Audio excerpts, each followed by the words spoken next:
தேவனுக்கே மகிமை உண்டாவதாக. இந்த நாளிலும் நாம் ஒரு வேத வசனத்தை வாசிக்க கேட்கலாம். என்னாகமம் புஸ்தகம் 6ஆம் அதிகாரம் முதல் 2 வசனங்களை வாசிக்க கேட்போம். கர்த்தர் மோசேயை நோக்கி, நீ இஸ்ரவேல் புத்திரரோடே சொல்ல வேண்டியது என்னவென்றால், புருஷனாகிலும் ஸ்திரீயாகிலும் கர்த்தருக்கென்று விரதம் பண்ணி கொண்டவர்களாய் இருக்கும்படி நசரேய விரதமாகிய ஒரு விசேஷித்த பொருத்தனையை பண்ணினால் போதும். அல்லேலூயா. நல்லா கவனிங்க. இங்கே ஆண்டவர் மோசேவுக்கு அநேக முறைமைகளை, ஒழுங்குகளை சொல்லிக் கொடுத்து வருகிறார். மோசேயின் மூலமாக இஸ்ரவேல் மக்கள் அடிமைதனத்திலிருந்து, எகிப்திலிருந்து மீட்கப்பட்டவர்களாக அவர்களை கானானை நோக்கி மோசே வழிநடத்தி கொண்டு வருகிறார். ஆண்டவராகிய கர்த்தர் மேக ஸ்தம்பமாக, அக்கினி ஸ்தம்பமாக அவர்களுக்கு முன் நின்று நடத்தி கொண்டிருக்கிறார். இந்த சமயத்துல ஆண்டவர் அநேக ஒழுங்குகளை இந்த இஸ்ரவேல் மக்களுக்குள்ளே செய்து வந்தார். நாம் பார்க்கிறோம், யாத்ராம புஸ்தகங்களிலே பார்க்கும் பொழுது அவர்களுக்கான ஸ்தோத்திரம் கட்டளைகளை ஆண்டவர் உருவாக்கினார். 10 கட்டளைகளை குறித்து நம்ம வாசிக்கிறோம். அதற்கு பின்பு ஆசரிப்பு கூடாரங்கள், அதற்கு பின்பு பலிகள், இப்படிப்பட்ட பல முறைமைகளை ஆண்டவர் சொல்லி அவர்களுடைய வாழ்க்கை முறையை, அவர்களுடைய ஆராதனை ஒழுங்குகளை அவர் ஒழுங்குபடுத்தி கொண்டிருக்கிறார். அப்படி சொல்லும் பொழுது ஒரு விசேஷமான, எப்படி போட்டிருக்காங்க, ஒரு விசேஷமான பொருத்தனை பண்ணினார். அந்த விசேஷமான பொருத்தனை, இது என்ன பொருத்தனைனா, நசரேய விரதமாகிய ஒரு விசேஷித்த பொருத்தனை. நசரேய விரதத்தை குறித்து இங்க எழுதப்படுகிறது. விரதம், விரதம்னா என்ன? அல்லேலூயா. உண்ணா விரதம், சாப்பிடாம ஒரு விரதம் இருக்கிறாங்க. அப்ப இங்க ஆண்டவர் சொல்றாரு, ஒரு விசேஷித்த விரதத்தை குறித்து அவர் பேசுகிறார். நசரேய விரதம். இந்த நசரேய விரதம் எதற்கு என்றால், ஆண்டவரோடு கூட இன்னும் அதிகமாக நெருங்கி சேருவதற்காக. ஆமென். சோ சில பேர் அவங்களுடைய வாழ்க்கையில ஒரு ஃபீல் என்னன்னா, நான் ஆண்டவர் விட்டு ரொம்ப தூரமா போனது போல இருக்குது அப்படின்னு ஃபீல் பண்றவங்க என்ன செய்யணும்னா, இந்த நசரேய விரதத்தை எடுத்து ஆண்டவருக்கு நெருக்கமாய் வர முடியும். அந்த வெறும் ஃபீல்காக மட்டுமல்ல, சில பேர் பிறப்பதற்கு முன்பதாக கூட நசரேயர்களாக முன்குறிக்கப்படுகிறார்கள். நாம் பார்க்கிறோம், சிம்சோன் பிறப்பதற்கு முன்பதாக அந்த தாய் தகப்பனுக்கு அவர்கள் வயல்வெளியிலே வேலை செய்து கொண்டிருந்த பொழுது ஒரு தேவ தூதன் அங்கே வந்து சொல்லுகிறான், சோ உன்னுடைய இடத்துல பிறக்க போகிற குழந்தை சாகர வரைக்கும் என்னமா இருக்கணும், நசரேயனா இருக்கணும் அப்படின்னு சொல்லி அதற்கான சில ஒழுங்குகளை சொல்லுகிறதை பார்க்கிறோம். ஆகவே இந்த நசரேய விரதம் எதுக்குன்னா, நம்ம ஆண்டவரோடு கூட நெருக்கமாக வருவதற்காக தான். நம்ம உபவாசிக்கிறோம் எதற்கென்றால் ஆண்டவரோடு நெருக்கமாய் வருவதற்காக தான். இன்னும் உங்களுக்கு விளங்கும்படி சொல்லுகிறேன். இன்றைய காலகட்டத்தில் பல பேர் இந்த விரதத்தை, இப்படிப்பட்ட விரதங்களை கைக்கொள்ளுகிறார்கள். நசரேய விரதத்தை சொல்ல சாதாரண விரதங்களை கைக்கொள்றாங்க. பாருங்க, 40 நாள் விரதம் இருக்கிறார்கள். யாரு? இந்து கோயில்களில இருக்கக்கூடிய சகோதரர்கள், சகோதரிகள் இருக்கிறாங்க. இஸ்லாமியர்கள் இருக்கிறாங்க. சில கிறிஸ்துவ பிரிவுகளில் இருக்கிறவர்கள் இருக்கிறாங்க. எத்தனை நாள்? 40 நாள். அப்ப இந்த விரதம் எதுக்கு? நீங்க நல்லா கவனிங்க. இந்த விரதம் இருக்கிறவங்க என்ன பண்ணுவாங்கன்னா, பாவமே செய்ய மாட்டாங்க. இந்த விரதம் இருக்கிறவங்க என்ன பண்ண மாட்டாங்கன்னா, அதிகமான செலவு செய்து அதிகமான ஒரு ஒரு பொல்லாப்பான மாயையான காரியத்திலேயோ அல்லது ஸ்தோத்திரம் பணத்தை செலவு பண்ணி ஒரு பிரம்மாண்டமான வாழ்க்கையை வாழ மாட்டாங்க. எளிமையா இருப்பாங்க. பாருங்க, சில பேர் தலை முடியெல்லாம் அந்த நேரத்துல வெட்டக்கூடாது. தலைமுடி என்ன பண்ண மாட்டாங்க, வெட்ட மாட்டாங்க. இதெல்லாம் இங்க இருக்குது பாருங்களேன். தொடர்ந்து வாசிங்க, உங்களுக்கு விளங்கும் பாருங்க. அப்படிப்பட்டவன் திராட்சரசத்தையும் மதுபானத்தையும் விலக்க கடவன். அவன் திராட்சரசத்தின் காடியையும் மற்ற மதுபானத்தின் காடியையும் திராட்சரசத்தினால் செய்த எவ்விதமான பானத்தையும் குடியாமலும் திராட்ச பழங்களையாவது திராட்ச வற்றல்களையாவது புசியாமலும் தான் நசரேனாயிருக்கும் நாளெல்லாம் திராட்சை செடி விதை முதல் தோல் வரையில் உள்ளவைகளினால் செய்யப்பட்ட யாதொன்றையும் புசியாமலும் இருக்க கடவன். அவன் நசரேய விரதங்காக்கும் நாளெல்லாம் சவரன் கத்தி அவன் தலையின் மேல் படலாகாது. அவன் கர்த்தருக்கென்று விரதங்காக்கும் காலம் நிறைவேறும் அளவும் பரிசுத்தமாயிருந்து தன் தலைமயிரை வளரவிட கடவன். அவன் கர்த்தருக்கென்று விரதங்காக்கும் நாளெல்லாம் யாதொரு பிரேத தண்டனையில் போகக்கூடாது. அவன் தன் தேவனுக்கென்று செய்த நசரேய விரதம் அவன் தலைமேல் இருக்கிறபடியால் மரணமடைந்த தன் தகப்பனாலாகிலும் தாயினாலாகிலும் சகோதரனாலாகிலும் சகோதரியினாலாகிலும் தன்னை தீட்டுப்படுத்தலாகாது. அவன் நசரேனாய் இருக்கும் நாளெல்லாம் கர்த்தருக்கு பரிசுத்தமாயிருப்பான். அவன் அண்டையிலே ஒருவன் சடிதியில் மரணம் அடைந்ததினால் நசரேய விரதமுள்ள அவனுடைய தலை தீட்டுப்பட்டதேயாகில் அவன் தன் சுத்திகரிப்பின் நாளாகிய 7ஆம் நாளில் தன் தலைமயிரை சிரைத்துக் கொண்டு 8ஆம் நாளில் 2 காட்டுப்புறாக்களையாவது 2 புறா குஞ்சுகளையாவது ஆசரிப்பு கூடார வாசலில் ஆசாரியனிடத்தில் கொண்டு வர கடவன். சரி, விஷயத்தை கவனிங்க நல்லா கவனிங்க. இந்த நசரேய விரதம் எதற்கு அப்படின்னாக்கா ஆண்டவரிடத்துல நம்ம கிட்டி சேருவதற்கு. இன்றைக்கு உங்கள் வாழ்க்கையில சில பொருத்தனைகளை நீங்கள் ஏறெடுத்து ஜெபிக்கும் பொழுது அது எதற்கென்றா ஆண்டவரை நெருங்கி சேருவதற்கு. நம்ம இருக்கிற உபவாசங்கள் ஆண்டவரை நெருங்கி சேருவதற்கு. சிலர் உபவாசித்து என்ன செய்யறாங்கன்னா, எனக்கு இதை கொடுங்க ஆண்டவரே, எனக்கு அதை கொடுங்க ஆண்டவரேன்னு கேட்கறாங்க. ஆனா உபவாசத்தினுடைய மிகப்பெரிய நோக்கம் என்ன தெரியுங்களா? நம்முடைய பாவத்தை உணர்ந்து அறிக்கை செய்து தேவனிடத்துல கிட்டி சேர்வதற்காக தான் உபவாசம். உபவாசம் தேவனோடு வாசமா இருப்பதற்கு தான் உபவாசம். அதனால உங்கள் வாழ்க்கையில நிச்சயமாக உபவாசித்து ஜெபிக்கிற அந்த காரியத்தை நாம் செய்ய வேண்டும். இன்னும் அதிகமா இங்கே சொல்லப்படுகிறது, இந்த நசரேய விரதம் என்பது என்னவென்றால் தேவனிடத்திலே கிட்டி சேர்வதற்கான ஒரு விரதமாக, ஒரு விசேஷித்த விரதமாக அன்றைக்கு மோசையின் மூலமாக இந்த ஜனங்களுக்கு கொடுக்கப்பட்டது. அவர்கள் என்ன செய்ய வேண்டும்? மதுபானத்தை குடிக்க கூடாது, சாராயத்தை குடிக்க கூடாது. இந்த மதுபானத்தினாலே அவருடைய இருதயம், அவருடைய சிந்தைகள் வழி தவறி போய்விடும் என்று சொல்லி அவர்கள் தேவனுக்கு விரோதமான காரியங்களை செய்யக்கூடாதபடிக்கு எதெல்லாம் செய்யக்கூடாது என்பதை அவர் தெளிவாக அங்கே சொல்லுகிறார். அந்த பழைய ஏற்பாட்டு காலங்களிலே திராட்சரசம் குடிப்பது பெரிய பாவம் இல்லை. ஆனாலும் ஆண்டவர் சொல்றாரு, அந்த விரதம் இருக்கும் பொழுது அதை கூட செய்யக்கூடாது. அந்த நாட்கள்ல உங்களுக்கு புரியுதுங்களா நான் பேசுறது? அந்த நாட்களிலே திராட்சரசம் குடிப்பது பெரிய பாவம் அல்ல. ஆனா ஒருத்தன் நசரேய விரதம் இருப்பான் என்றால் அவன் விசேஷமாக அதை குடிக்காமல் இருக்க வேண்டும். அல்லேலூயா. அப்ப ஆண்டவர் விரதம் இருக்கிறவர்களிடத்துல என்ன எதிர்பார்க்கிறார்னா, ஆண்டவர் விரும்புகிற வாழ்க்கையை வாழ்ந்து அவரிடத்துல கிட்டி சேர வேண்டும் என்று ஆண்டவர் விரும்புகிறார். பாருங்கள், இந்த உலகத்திலே எல்லா மார்க்கத்திலும் எல்லா மதத்திலும் இப்படிப்பட்ட விரதங்கள் இருக்கிறாங்க. இந்த விரதம் இருக்கிறவர்கள் நீங்க பார்த்திருப்பீங்க, நாம சில பேர் ரட்சிக்கப்பட்டு வந்திருக்கிறோம், நம்ம எல்லாருக்கும் தெரியும்.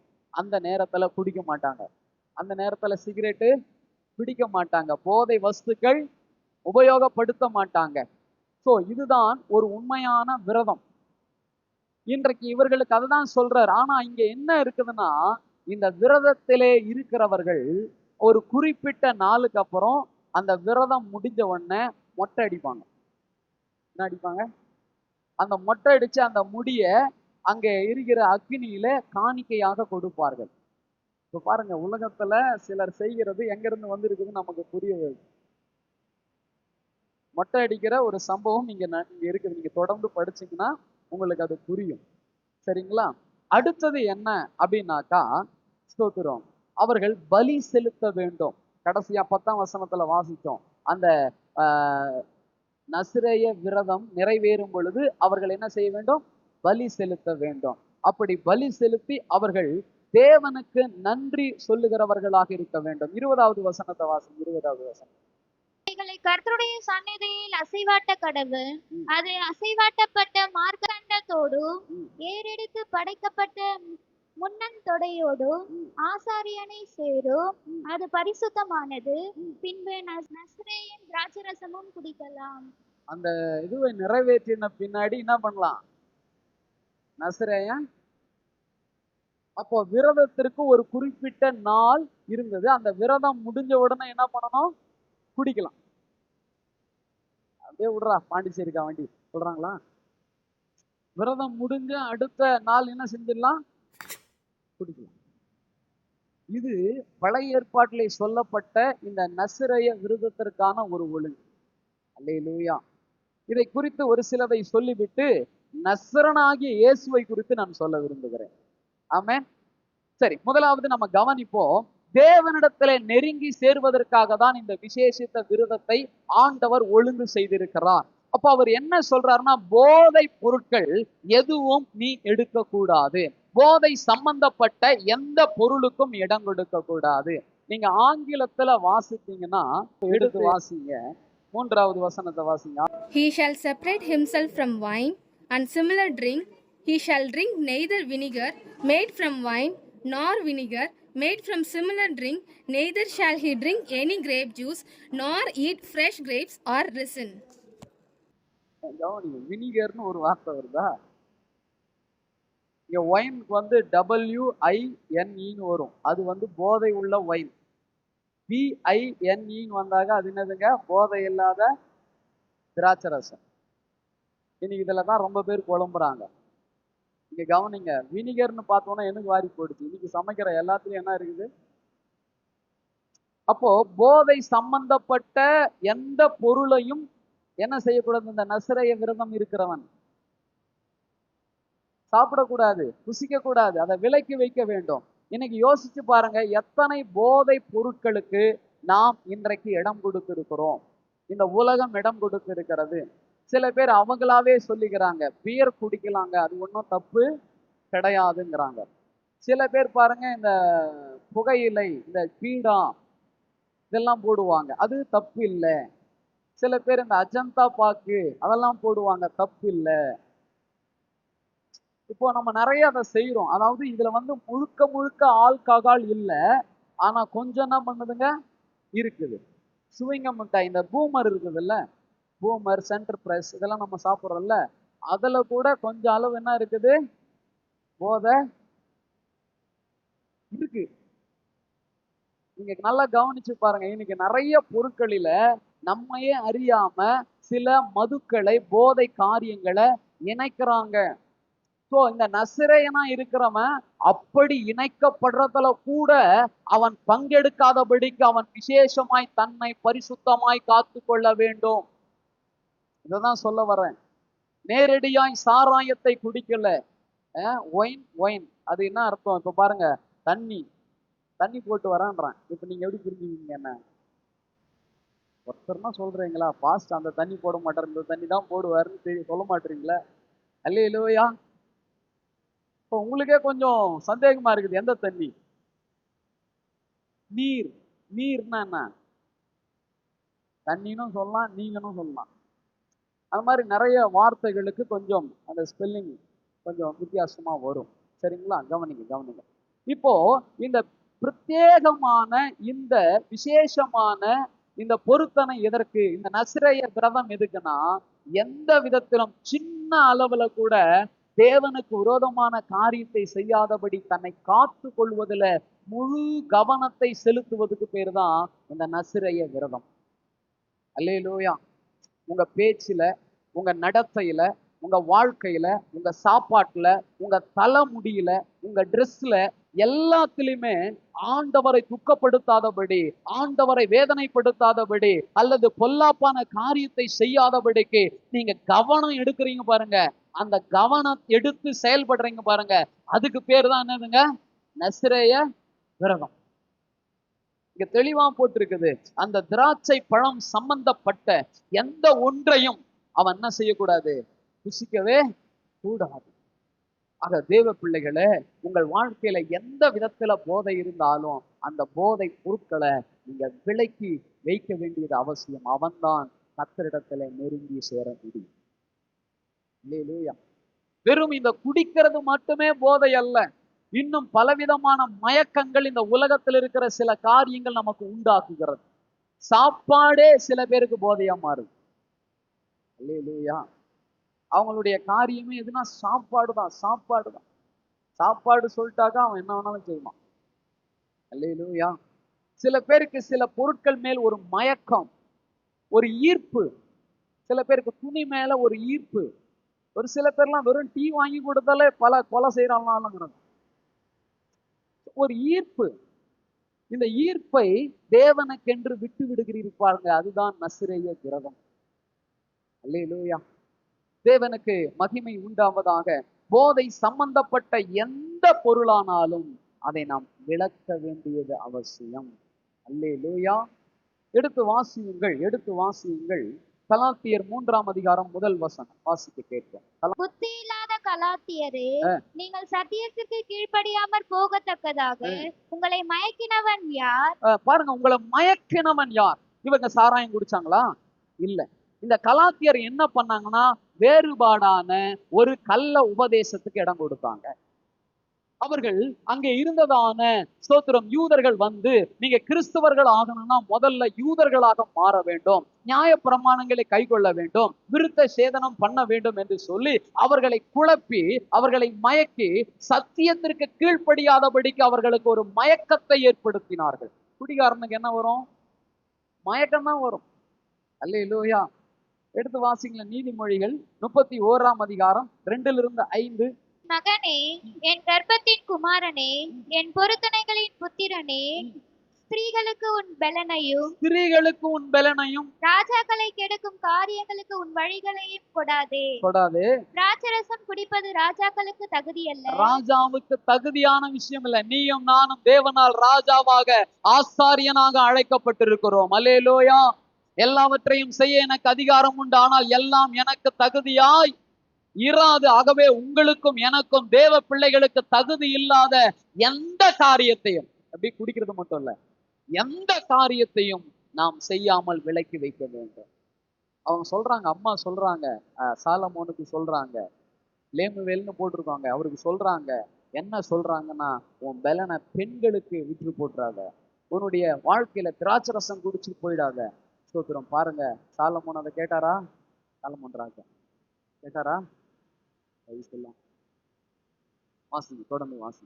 லேமுவேலே, அது ராஜாக்களுக்கு தகுதி அல்ல, மதுபானம் பிரபுக்களுக்கு தகுதி அல்ல. மதுபானம் பண்ணினால் அவர்கள் நியாயப்பிரமாணத்தை மறந்து. பாருங்க, மதுபானம் பண்ணும்போது, குடிக்கும் போது நம்ம நியாயப்பிரமாணத்தை, வேத சத்தியத்தை மறந்து சிறுமைப்படுகிறவர்களுடைய நியாயத்தையும் புரட்டுவார்கள். நியாயம் பேசாம, நல்லா கவனி.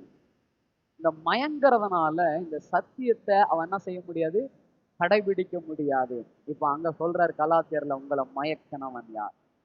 அப்போ ஏதோ ஒன்று இந்த வேத சத்தியத்தின்படி நடக்க கூடாதபடி, முன்னேற கூடாதபடி, இந்த வேத வசனத்தை பிடித்து கொண்டு வாழக்கூடாதபடிக்கு நம்மை தடுத்து நம்மை மயக்க நிலையிலே வைத்திருக்கிறது. அல்லேலூயா. அப்போ தேவ வார்த்தையை விட்டு, சத்தியத்தை விட்டு நம்ம மயங்க பண்ணுகிற எந்த விஷயமோ, அது சாராயமோ, அது பெண்ணோ, அது பொண்ணோ, அது பணமோ, அது பதவியோ, அது எதுவா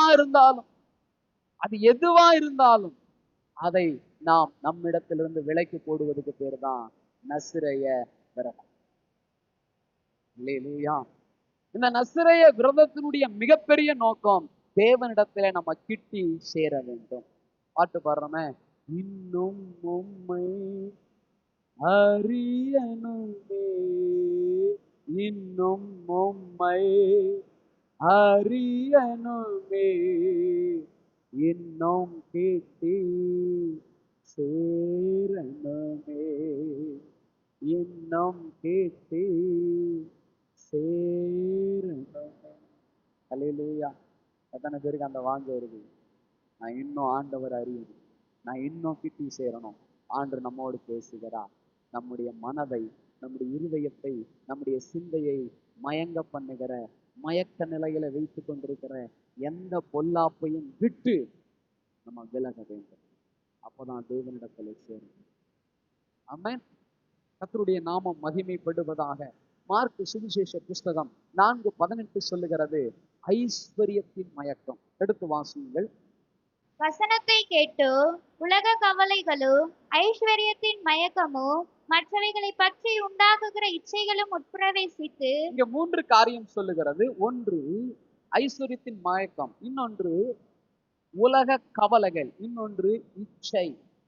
சோ இந்த 3 விதத்திலும் தேவ பிள்ளைகள் மயங்குகிற, தேவ காரியத்தை விட்டு விலகுகிற ஒரு சூழ்நிலை ஏற்படுகிற. அதனால தான் சொல்றார், இவர்கள் முள்ளுகள் உள்ள இடத்தில் விதைக்கப்பட்ட விதைக்கு ஒப்பா இருக்கிறார்கள். அது வளர்ந்து பலன் கொடுக்க கூடாதபடி அந்த முள்ளுகள் அந்த பயிரை என்ன செய்கிறது, அமிழ்த்தி போடுகிறது என்று சொல்லுகிறார்.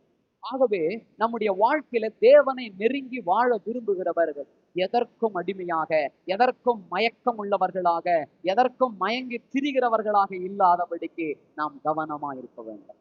அல்லேலூயா. சில பேருக்கு பணத்து மேல மயக்கம், சில பேருக்கு பொண்ணு மேல மயக்கம், சில பேருக்கு பதவி மேல மயக்கம், சில பேருக்கு சாராயத்தின் மேல் மதுபானத்தின் மேல் மயக்கம், சில பேருக்கு ட்ரெஸ் மேல மயக்கம். இன்றைக்கு இந்த உலகத்துல ஏதோ ஒரு விதத்துல நாம் எல்லோருமே ஒரு சில காரியத்திற்கு அடிமையாகி மயங்க நிலையில இருக்கிறோம். அந்த விஷயத்திற்கு மாத்திரம் உள்ள வரும்போது இந்த வேத வசனத்தை நாம் புறக்கணித்து தள்ளிவிடுகிறோம். அதனால் தான் ஆண்டவர் சொல்லுகிறாரு, அப்படிப்பட்ட சோத்திரம் காரியத்தை உன்னை விட்டு விலக்கு. அல்லேலூயா. எதெல்லாம் உன்னை தேவ வார்த்தையை மீறி நடக்க வைக்கிறது? சொல்லுவாங்க உலகத்துல, காதலுக்கு கண் இல்லை, என்ன இல்லை, யார் சொன்னாலும் கேட்காது. அப்புறம் அது சொல்லும், யாரும் கேட்க மாட்டாங்க. கவனிங்க, மயங்கி திரியாது. சில காரியத்தின் மேல் மயங்கி திரிவதனாலதான் நம்ம தேவனை நெருங்கி சேர முடியல. நம் தேவனை நெருங்கி சேருவதற்கு எதெல்லாம் சின்னதோ பெருசோ, எந்த மயக்க நிலை, சீரியல் கூட, சினிமா கூட, சீரியல் கூட, மொபைல் கூட, எதெல்லாம் உன்னை மயக்கி வச்சிருக்கிறதோ அதையெல்லாம் இன்னைக்கு ஆண்டருக்காக தூக்கி போடு. நஸ்ரேய விரதம் என்பது விசேஷித்த விரதம். அது தேவனிடத்துல உன்னை கிட்டி சேரும். அல்லேலூயா. ஸ்தோத்திரம். தேவனுடைய நாமம் மகிமைப்படுவதாக. ஆகவே பிரியமானவர்களே, நம்முடைய வாழ்க்கையில் அதெல்லாம் தகுதியானது அல்ல, தகுதி இல்லாதவைகள் அதையெல்லாம். அப்படிப்பட்டவர்களை விட்டு நம்ம விலகுவது, விலகி வைப்பது நமக்கு நல்லது. எந்த விதத்திலும் யார் என்ன சொன்னாலும் இப்படிப்பட்டவைகளுக்கு இடம் கொடுக்காதபடிக்கு விலகி நிற்பது நல்லது. ஆமென். 1 சாமுவேல் 1 வசனத்தை வாசிப்போம். சேனைகளின் கர்த்தாவே, தேவரீர் உம்முடைய அடியாளின் சிறுமையை கண்ணோக்கி பார்த்து உம்முடைய அடியாளை மறவாமல் நினைத்தருளி உமது அடியாளுக்கு ஒரு ஆண் பிள்ளையை கொடுத்தால் அவன் உயிரோடு இருக்கும் சகல நாளும் நான் அவனை கர்த்தருக்கு ஒப்பு கொடுப்பேன். அவன் தலையின் மேல் சவரன் கத்தி படுவதில்லை என்று அன்னால் சாமுவேலை பிரதிஷ்டை பண்ணுகிறார், அதாவது பொருத்தனை பண்ணுகிறார்கள். எப்படி பொருத்தனை பண்றாங்க? நீங்க எனக்கு ஒரு ஆண் குழந்தையை கொடுத்தா அந்த பிள்ளையினுடைய தலையிலே சவரகன் கத்தி படாதபடிக்கு கடைசி வரைக்கும் உமக்கென்று நான் என்ன செய்வேன், ஒப்பு கொடுப்பேன். நீங்க நல்லா கவனிங்க, சாமுவேல் ஒரு நஸ்ரேய விரதம் இருந்தாரா என்று சொன்னால் அது 100க்கு 100 சொல்ல முடியாது.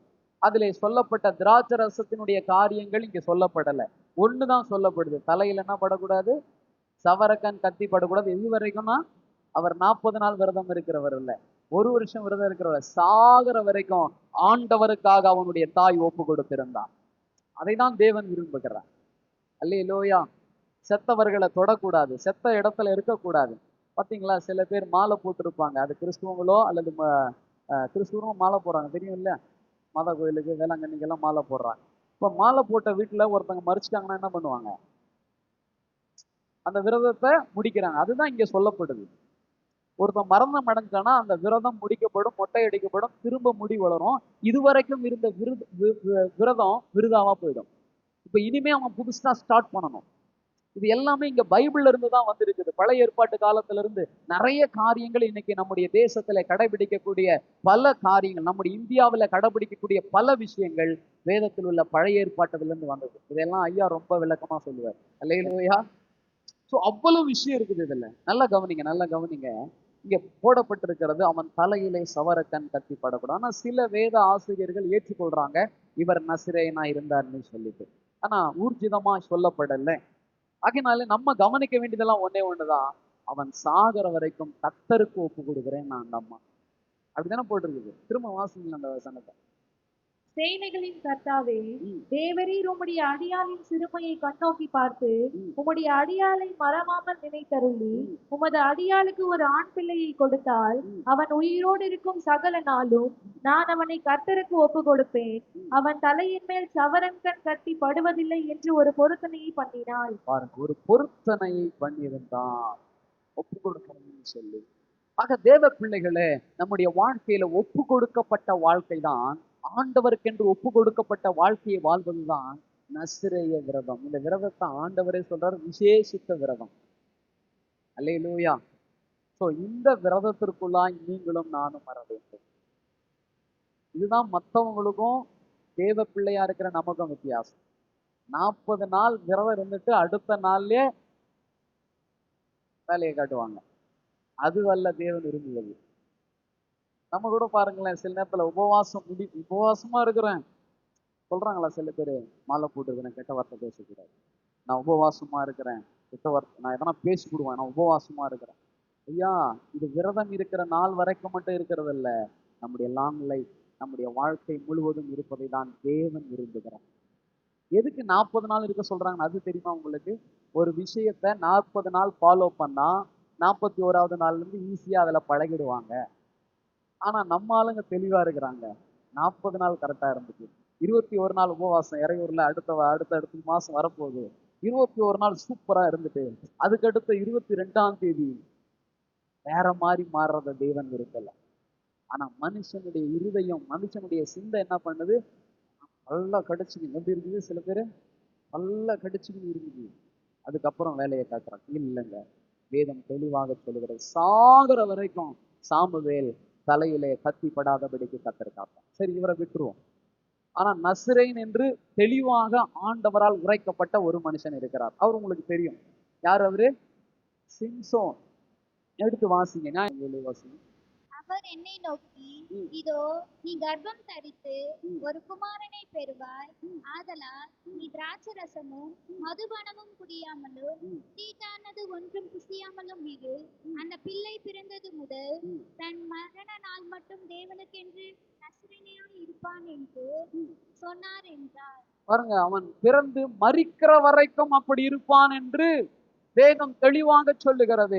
ஆனால் இந்த சிம்சோனுடைய காரியத்தை நீங்கள் பார்ப்பீர்கள் என்றால், அவன் நசிரேய விரதத்தை சரியாக கடைபிடிக்காதவனா இருந்தான். அல்லேலூயா.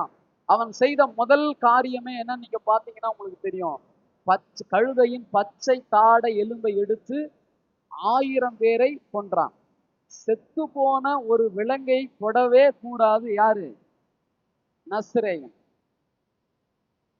இவன் மேல இருந்த அபிஷேகத்தை, இவன் மேல இருந்த தேவ திட்டத்தை அவன் சரியாவே உணரல. அது மாத்திரமல்ல, அவன் தெளிலால் என்கின்ற ஒரு வேசியை கண்டு அங்கே போகிறான். அது மாத்திரமல்ல, ஒரு சிங்கத்தை கொன்று போட்டான். அந்த சிங்கத்தினுடைய எலும்புகள் எல்லாம் இருந்தது. அந்த எலும்பு கூட்டுக்குள்ளே தேன் இருந்தது. அந்த தேனை எடுத்து அவன் சாப்பிட்டான். இப்படி ஒரு நசரேயனுக்குரிய அந்த விரதத்திலே அவன் சரியாக கடைபிடிக்கவில்லை. கடைசியாக உச்சமாக அவனுடைய தலை முடியையும் இழந்தான். நல்லா கவனிங்க, அந்த நசிரேய விரதம் அவனுக்குள்ள அவன் சரியாய் கடைபிடிக்காததுனால அவன் பெரிய பராக்கிரமசாலியா இருந்தாலும், யுத்தம் பண்ணுகிறவனா இருந்தாலும், அந்த இஸ்ரவேல் மக்களுக்கு ஒரு நல்ல அமைதி உள்ள ஆட்சியை அவன் கொடுக்கவில்லை. எதிரிகளை முற்றிலுமாய் அழிக்கவில்லை. அல்லேலூயா. இன்றைக்கு நீங்களும் நானும் தொட்டுக்கோ கிறிஸ்தவங்களா இருக்கக்கூடாது. சில பேர் எப்போ தொட்டுக்குவாங்க தெரியுமா? வீட்டில் எதனா ஃபங்க்ஷன்னா சர்ச்சுக்கு வந்து தொட்டுக்குவாங்க. அல்லேலூயா. தொட்டுக்கிற ஆளா இருக்கக்கூடாது. ஊறுகாப்பால தொட்டுக்கிறது இல்லை கிறிஸ்துவம். அதுதான் மெயின் டிஷ். அல்லேலூயா. ஆமென். அதுதான் நமக்கு முக்கியம். அப்போ இந்த சிம்சோனோடு கூட ஆண்டவர் இருந்தார், இல்லைன்னு சொல்லல. ஆனா எப்ப போனார்னா கடைசி வரைக்கும் அவனுக்கு வாய்ப்பு கொடுத்துட்டே இருந்தார். எது வரைக்குங்க? அந்த கடைசி அவனுக்கு தெரியல எப்பன்னு. உனக்கும் எனக்கு கூட தெரியாது எது கடைசின்னு. ஆண்டவர் கடைசி வரைக்கும் நமக்கு வாய்ப்பு கொடுக்கிறார். அல்லேலூயா. அவர் கொடுக்கிற வாய்ப்பை நாம் சரியாக பயன்படுத்தி மனம் திரும்ப வேண்டும். இந்த நசிரேய விரதமே எதுக்கு தெரியுமா? தேவனை விட்டு தூரமாய் போகிறது போல ஒரு ஃபீல் ஆகுதுன்னா, கிட்டே சேர்வதற்கு தான் இந்த நசிரேய விரதம். உங்கள் வாழ்க்கையில தேவனை விட்டு வேற பாதையில போற மாதிரி நீங்க உணர்றீங்களா? உடனே ஒரு உபவாசத்தை போடுங்க. தேவ சமூகத்துல பாதத்துல உட்காருங்க. கண்ணீரோடு கூட ஜெபம் பண்ணுங்க. உங்களை அர்ப்பணிங்க, ஒப்பு கொடுங்க. தேவன் திரும்ப தன்னிடத்திலே சேர்த்து கொண்டு உங்கள் மேல் இருக்கிற தேவ திட்டத்தை கொண்டு பயன்படுத்த அவர் உண்மை உள்ளவராக இருக்கிறார். அல்லேலூயா. சோ அப்ப வேதத்திலே சொல்லப்பட்ட, பிரத்யேகமாய் சொல்லப்பட்ட ஒரு நஸ்ரேயனாக இந்த சிம்சோன் காணப்பட்டான். ஆனால் அவன் கடைபிடிக்காததனாலே அவனிடத்திலே கர்த்தருடைய காரியம் பரிபூரணம் அடையவில்லை. ஆமென்.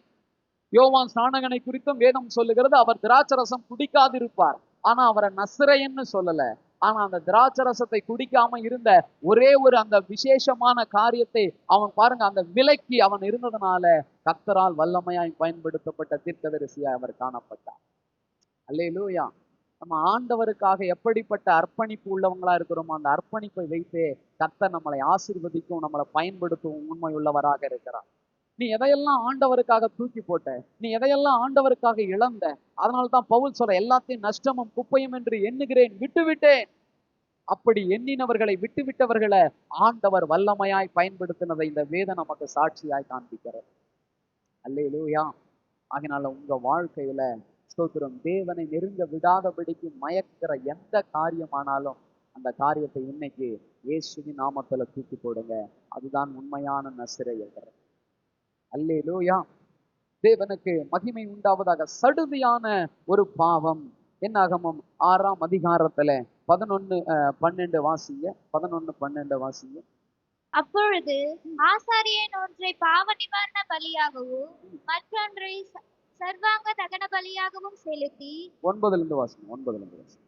அவன் அண்டையிலே ஒருவன் சடுதியில் மரணம் அடைந்ததினால், சடுதியான ஒரு மரணம் எதிர்பார்க்கல, திடீர்னு சடுதியான ஒரு மரணம். அந்த மரணம் அவனுடைய நசிரேய விரதத்தையே முற்றிலுமாய் ஒன்றுமில்லாம மாத்திரும். திரும்ப அவன் ஃபர்ஸ்ட்ல இருந்து ஆரம்பிக்கும். சடுதியான பாவம். நான் இந்த மரணத்தை எப்படி பார்க்கறேன்னா, சடுதியான பாவம். சில பேர் நல்லா போயிட்டு இருப்பாங்க, திடீர்னு ஒரு பாவத்துல விழுவாங்க. அந்த பாவம் இதுக்கு முன்னாடி நீ செய்துட்டு வந்த பாருங்க, எல்லாத்தையும் கெடுத்துட்டு இப்ப திரும்ப முதல்ல இருந்து நீ ஆரம்பிக்கும். ஆமென். சகோதரனே, சகோதரியே, இந்த நசிரேய விரதம் விசேஷமானது.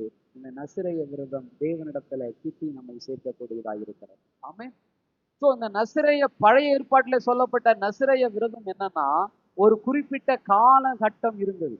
ஆனால் புதிய ஏற்பாட்டு நசிரேய விரதம் அல்லது நசரனாகிய இயேசுவை போல நீங்களும் நானும் மாறணும்னா, நம்ம வாழ்நாள் முழுவதும், நம்ம மரிக்கிற வரைக்கும் நசிரேயர்களாக இருக்க வேண்டும். அல்லேலூயா. சரி, நம்ம பார்க்கலாம். நசரேயனாகிய இயேசு, இந்த நஸ்ரேயனாகிய இயேசு எப்படி அவருக்கு பேர் வந்ததுன்னா, இவர் நாசரேத் ஊர்ல இருந்தார். அதனால இவருக்கு என்ன பேர் வந்தது? நஸ்ரேயன் என்ற பேர் வந்தது. நாசரேத் என்ப ஊர் ஒரு கெட்ட ஊர், ஒரு நல்ல ஊரே கிடையாது. அந்த ஊர்ல எல்லா விதமான பாவமும் எல்லா விதமான அக்கிரமமும் இருக்கும். அதனாலதான் நாத்தான்வேல் சொல்லும் போது சொல்றாரு, நசரேத்திலிருந்து நன்மை வரக்கூடுமோ என்று சொல்லுகிறார் பிலிப்பு கிட்ட. பிலிப்பு சொல்றாரு, நீ வந்து பார். அல்லேலூயா. சோ ஆகினால தேவ பிள்ளைகளை, அந்த ஊர் பாத்தீங்கன்னா ஒரு மோசமான ஊர். அந்த ஊர்ல தான் இயேசு வளர்ந்தார். ஆனா அங்க வளர்ந்தாலும் அவர் நசரேயனாக தன்னை பரிசுத்தமாய் காத்து கொண்டார். அல்லேலூயா. இயேசு நசரேயனாக இருந்தாரா? நசரேய விரதம் இருந்தாரானா? இல்ல. அவர் புறம்பான முறைமைக்கான விரதம் இல்லை. ஆனால் அவர் சரீரத்திலும் ஆவி ஆத்துமாவிலும் அவர் உண்மையான நசரேயனாக இருந்தார். ஆக்சுவலா இங்க நசரேயன் என்று சொல்லுகிறதற்கான அர்த்தம் என்ன? கொஞ்சம் கவனிங்க. இது பாடம் எடுக்கிற மாதிரி இருக்குது இல்ல? கொஞ்சம் நல்லா கவனிங்க. நசரேயன் என்பதற்கு என்ன அர்த்தம்னாக்கா, துளிர், கிளை, கொப்பு. இந்த கொம்புல செடியில வரும் பார்த்தீங்களா, சின்னதா வரும் பாருங்க, துளிர்னு சொல்லுவாங்க. அதுதான் என்னவா மாறுது? கிளையாய் மாறுகிறது. சிலது கொப்புன்னுவாங்க, அதுவும் கொஞ்சம் சின்னதாக தான் இருக்கும் பார்க்கறதுக்கு. ஸோ அதுதான் அர்த்தம். அல்லனா காக்கப்படும் அல்லது பாதுகாக்கப்படும் என்று அர்த்தம்னு சொல்றாங்க. இப்போ இந்த நசரனாகிய இயேசு கிறிஸ்து என்று வேதம் நமக்கு அவரை அடையாளம் காட்டுகிறது. இப்போ இந்த நசரேயன் என்றால் என்னன்னா கிளை. உங்களுக்கு புரியுற மாதிரி சொல்லணும். என்னதுங்க? கிளை. எடுத்து வாசிங்க. ஏசாயா 11:1 வாசிங்க. என்னும் அடிமரத்திலிருந்து ஒரு துளிர் தோன்றி அதன் வேர்களில் இருந்து ஒரு கிளை எழுப்பி செழிக்கும். இது யாரை குறிக்குதுன்னா இயேசுவை குறிக்குது. இப்ப கிளை என்பதுதான் நசரேயன். நசீர் சொல்லுவாங்க, முஸ்லீம்லாம் சில பேர் இருக்கும், நசீர் ஹுசேன், நசீர் முகமது. இந்த நசீர் வந்து இந்த எபிரேய வார்த்தை, இதுக்கு வந்து என்னன்னா கிளைன்னு அர்த்தம். சரிங்களா? இந்த நசீர், இந்த நசிரேய விரதத்தை இயேசு கிறிஸ்து இல்ல, ஆனால் அவர் வார்த்தையின்படி நசிரேயனாக இருக்கிறார். அவர் பரிசுத்தர். நசிரேயன் என்றால் பரிசுத்தர். பரிசுத்தமா வாழணுன்றது தான் அந்த விரதத்தினுடைய மிகப்பெரிய நோக்கம். ஆகவே இங்க நம்ம பார்க்கிறோம், இயேசு கிறிஸ்து தன்னை எதற்கு ஒப்பிடுகிறார் என்றால் கிளைக்கு ஒப்பிடுகிறார். இப்ப கவனிங்க, நல்லா கவனிங்க. யோவான் 15ஆம் அதிகாரத்துல வந்தீங்கன்னா அங்க ஆண்டவர் சொல்லுவாரு, திராட்சை செடியா நான் இருக்கிறேன், நீங்க எல்லாம் என்னில இணைந்திருக்கிற கொடி. இப்ப பாருங்க, இயேசு கிளை, நாமெல்லாம் கொடி. கிளையும் கொடியும் வேறு பிரிக்க முடியுமா? உங்க மனக்கண்ணில் அப்படியே திராட்சை செடியை கொண்டு வாங்க. இப்ப திராட்சை செடி இருக்குது, அதுல வந்து கிளை எங்க இருக்குது, கொடி எங்க இருக்குது? ஆக்சுவலா கொடி தான் இப்படி வரும், ஒரு ஒரு ஒரு சாரி கிளை தான் இப்படி வரும். ஒரு கட்டத்துக்கு மேல அதால தாங்க முடியாது, அதனால அந்த அது வந்து கீழே உலற மாதிரி இருக்கும். அதுக்குதான் அதுக்கு பந்தல்லாம் என்ன பண்ணுவாங்க, போடுவாங்க. கிளையோடு கூட அடுத்த லெவல்ல இருக்கிறது தான் கொடி. இது ரெண்டுத்தையும் பிரிக்க முடியாது. திராட்சை செடின்றது எல்லாமே சேர்ந்துதான். இல்லையா? இப்ப ஆண்டவர் என்ன சொல்றாருன்னா, அவர் கிளையா இருக்கிறேன்னு சொல்லிட்டு ஏசாயாவுல சொல்றாரு, யோவான்ல சொல்றாரு, நீயும் நானும் கொடியா இருக்கிறோம். அல்லேலூயா. சோ அப்ப என்ன அர்த்தம்னா, அந்த கிளையோடு கூட இணைக்கப்பட்ட, பிரிக்கவே முடியாத, வேறு பிரிக்க முடியாத ஒரு நிலை. நாமெல்லாம் ஸ்ட்ராங்கா இல்லை, அதனாலதான் கொடியை வச்சு எது பந்தல் போடுறாரு போல. அல்லேலூயா. ஆனா கனி எதுதான் கொடுக்கும்? கொடி தான் கொடுக்கும். எப்ப கொடுக்குன்னா, அந்த கிளையோடு அந்த செடியோடு இணைந்திருக்கும் போதுதான் கொடுக்கும். அல்லேலூயா. சரி, நல்லா கவனிங்க, நல்லா கவனிங்க, அப்பதான் உங்களுக்கு புரியும். இயேசு கிறிஸ்து நசிரேய விரதம் இல்ல, அவர் நசிரேயனாக வாழ்ந்தே காண்பித்தார். அல்லேலூயா. ஏனால் அவர் எந்த பாவத்தையும், எந்த அக்கிரமத்தையும், எந்த போதை வஸ்தியையும், எந்த மயக்க நிலைக்கும் அவர் போகவே இல்லை. அவருடைய வாழ்நாள் முழுவதும் பிதாவை பிரிக்கக்கூடிய எந்த ஒரு காரியத்தையும் அவர் செய்யவே இல்லை. அல்லேலூயா. அப்போ நீங்களும் நானும் ஆண்டவராகிய இயேசுவோடு கூட இணைந்து, அதனால்தான் அவர் சொல்றார், நானே வழியும் சத்தியும் ஜீவனமா இருக்கிறேன். இந்த பக்கம் பிதா, இந்த பக்கம் மக்கள், நடுவிலே இயேசு. ரெண்டு பேரும் இணைக்கிற ஒரு இடத்துல அவர் இருக்கிறார். அவர் யோவான்ல சொல்லும் போது சொல்றார், பிதா திராட்சை தோட்டக்காரர், நான் திராட்சை செடி, நீங்கள் என்னோடு இணைந்திருக்கிற கொடிகள். அல்லேலூயா. ரோமர்ல சொல்றார், கொஞ்சம் நல்லா கவனிங்க, அப்பதான் உங்களுக்கு ரோமர்ல சொல்றாரு, காட்டு ஒலிவ மரம், நல்ல ஒலிவ மரம். நல்ல ஒலிவ மரம் இஸ்ரவேலர்கள். ஸோ இந்த நல்ல ஒலிவ மரத்திலிருந்து கிளைகள் பறிக்கப்பட்டது. ஏன்னா அவங்க ஒழுங்கு இல்லைன்றதுனால விட்டாங்க. நம்ம வீட்டுல ஒழுங்கு இல்லாத கிளைகள்லாம் என்ன பண்ணுவோம், கொஞ்சம் வேற பக்கமா போற கிளையெல்லாம் வெட்டி விடுவோம் பாருங்க. அந்த மாதிரி ஆண்டவர் வெட்டிட்டு அந்த இடத்துல யாரை கொண்டு வந்து இணைச்சாரம் தெரியுங்களா? காட்டு ஒலிவ மரமா இருக்கிற உன்னை என்னையும் கிளையா கொண்டு வந்து இணைச்சாரம். ஒட்டு மரம் கேள்விப்பட்டிருக்கீங்களா? அந்த மாதிரி இணைச்சாரம். ஸோ அப்ப பாருங்க, நம்மளை இந்த இடத்துல கிளை என்று சொல்லுகிறார், அந்த இடத்துல கொடி என்று சொல்லுகிறார். அவர் கிளையா இருப்பது போல நீங்களும் நானும் கிளையா இருக்க வேண்டும். அவர் எப்படி பரிசுத்தராய் இருந்தாரோ அது போல நீங்களும் நானும் பரிசுத்தமாய் மாற வேண்டும். அதைதான் ஆண்டவர் விரும்புகிறார். அவரோடு இணைவது என்றால் எப்படி? அவரோடு ஐக்கியப்படுவது என்றால் எப்படி? பரிசுத்தம் ஒன்று மட்டும்தான் அவரோடு கூட நம்ம இணைக்கும். பாவம் எப்போதும் அவரை விட்டு நம்மை பிரிக்கும். அல்லேலூயா. கர்த்தருக்கு ஸ்தோத்திரம். ஆவியானவரே, நீர் வெளிப்படும், நீர் உணர்த்தும், நீர் பேசும். ஆமென். சரி, மார்க்கு சுவிசேஷம் 1ஆம் அதிகாரம் 24ஆம் வசனம், வேகமா இப்போது போகலாம். அவன், ஐயோ நசரேயனாகிய இயேசுவே, எங்களுக்கும் உமக்கும் என்ன? எங்களை கெடுக்கவா வந்தீர்? உம்மை இன்னார் என்று அறிவேன். பிசாசு சொல்றான், நசரேயனாகிய இயேசுவே, எங்களை கெடுக்க வந்தீர், உம்மை இன்னார் என்று அறிவேன். நீ தேவனுடைய பரிசுத்தர். பரிசுத்தர். நசரேயன்னா என்ன அர்த்தம்? பரிசுத்தர், தேவனுடைய பரிசுத்தர். இயேசு கிறிஸ்து நசரேயன் என்று அழைக்கப்பட்டது உண்மை. அவர் நாசரேத்திலிருந்து வந்ததனால் அழைக்கப்பட்டார். இரண்டாவது, அவர் நசரேய விரதம் இல்ல, அவர் நசரேயனாகவே வாழ்ந்தார். அல்லேலூயா. சோ ஆகினாலே நசரேயன் என்றால் பரிசுத்த. அந்த பரிசுத்த வாழ்க்கையை தான் தேவன் நம்மிடத்திலே விரும்புகிறார். இந்த பரிசுத்தம் தான் தேவனிடத்திலே சேர்க்கும், இந்த பரிசுத்தம் தான் பரலோகத்திலே சேர்க்கும். அல்லேலூயா.